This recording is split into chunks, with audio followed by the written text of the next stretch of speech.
Kona sem berst við krabbameini í vélinda fær ekki að fara í fyrirhugaða geislameðferð á morgun þar sem ekki starfsfólk á geislameðferðardeild Landspítalans til að taka á móti henni. Tollamál voru ofarlega á blaði ríkisstjórnarinnar á fyrsta fundi eftir sumarfrí. Enn getur brugðið til beggja vona fyrirhugaða tolla ESB og forsætisráðherra segir skýr skilaboð hafi verið send til Bandaríkjastjórnar. Norski olíusjóðurinn ætlar að selja hlut sinn í nokkrum ísraelskum fyrirtækjum eftir að í ljós kom að eitt þeirra tengist Ísraelsher. Sjóðurinn á enn í tugum fyrirtækja í Ísrael og ætlar ekki að hætta að fjárfesta þar.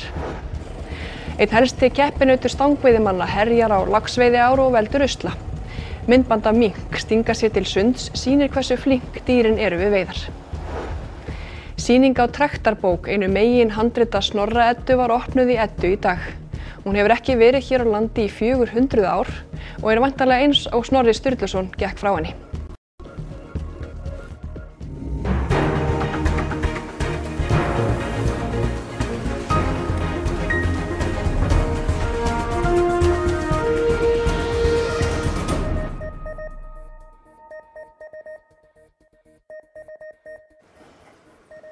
Komiði sæl.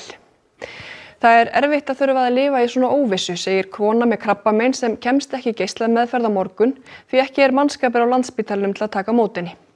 Illa gengur að fá sérhæfða geislafræðinga til starfa. Þóra Jónsdóttir greindist með krabbamein í vélinda í júní og alvarleikinn var ekki íþróttabulla, heldur grátandi unga barn. Skulum við fara yfir það sem var helst í þessum fréttatíma.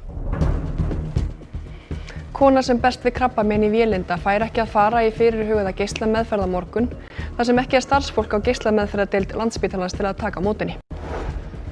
Tollamál voru ofarlega á blaði ríkisstjórnarinnar á fyrsta fundi eftir sumarfrí. Enn getur brugðið til beggja vona fyrirhugaða tolla ESB og forsætisráðherra segir skýr skilaboð hafi verið send til Bandaríkjastjórnar. Norski olíusjóðurinn ætlar að selja sinn hlut í nokkrum ísraelskum fyrirtækjum eftir að í ljós kom að eitt þeirra tengist Ísraelsher. Sjóðurinn á enn í tugum fyrirtækja í Ísrael og ætlar ekki að hætta að fjárfesta þar. Einn helsti keppinautur stangveiðimanna herjar á laxveiðiár og veldur usla. Myndband af mink stinga sér til sunds sýnir hversu flink dýrin eru við veiðar. Næstu fréttir verða sagðar í útvarpi klukkan 10 í kvöld og vefurinn ruv.is er uppfærður allan sólarhringinn að vanda. Þessum fréttatíma er hins vegar lokið, verið sæl og njótið kvöldsins.